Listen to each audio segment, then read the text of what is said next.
high school. Coach, I want to thank you on behalf of Prep Star Stats for taking our time to speak with us this morning. Coach, now you've built a very solid program here, and you guys average about 9 wins a season. Right now you're flying high at 7-1. Is that the performance you thought you guys would be at the beginning of the season? Yeah, I did. I felt like we had a real good football team coming in. We had a great off season, and we got some good skill kids coming back, and so we really felt like that. Yeah, we could be in this position right now. Right now, you guys are number 1 in offense and second in defense right now. Any of those stats surprise you right now? Not really. Like I said, we had the skill kids coming back that I thought offensively we could produce some points and a lot of yardage. And then defensively, we've been playing hard and executing. So yeah, I feel like that we're where we should be. Do you have any surprises this year? Any new guys or any young guys that surprise you for their performance on offense and defense? I think offensively, I think Devontae Wheaton has really emerged as a top-notch player in the state, and he's a guy that can break long plays off. He's had 2 kickoff returns, which we've never had here, and so he's had a punt return. So he's had 3 kick returns. Okay. So 2 kickoffs and a punt return, and so 4 touchdowns, and so he's a guy that at any point can break off a long one, and so as far as the surprise, he's probably the guy coming out here that's really he's gotten bigger and stronger in the off season to put himself in that position. He's a fast kid, so yeah, he's one of those guys. Now you're playing one of your big rivals this week, which is in Woodstock. Both you guys have 1 loss this year with the same team with Kale. I'm sure you've been watching film this week.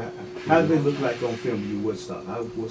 They're great defensively and they're very efficient offensively. So they're ranked number 1 in the state defensively. So it's a very big challenge for our offense against them. It always is. Offensively they've been very efficient and have put a lot of points on the board. So they're one of the top teams in the state. So we know. As far as, and it's also a rivalry game, and it's for the region championship. You got to, win it to win the region. So it's a big game. Looking at the past several years, most rivalry games have been pretty close, either by 1 touchdown, and the last 2 years in overtime. Do you expect a close game this week? I do. It's never been any different. Every time we've played them, it's always been down to the wire, last minute.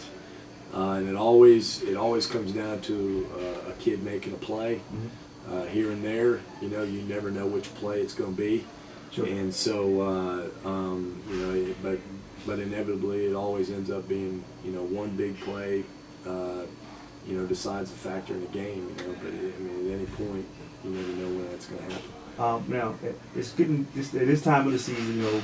Football is a very physical game, very physical. What are the condition of your players right now this part of the season? We haven't had any.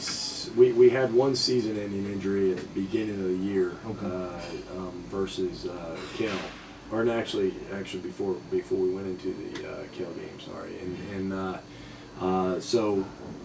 but beyond that, we do have some dings and nicks, and we got some guys banged up. We haven't had a bye week, so we're going into game 9. Wow. And so, not season-ending deals, but just little ankle sprains and bruises and those kind of things, to where but we have to play through it. Absolutely. It doesn't matter at the end of the day. Absolutely. Coach, you've built a very successful program here. Congratulations to you. I'm sure Etowah appreciate you. We thank you for taking out time to speak with us this morning. All right. Thank you. Thank you. All right. Thanks a lot.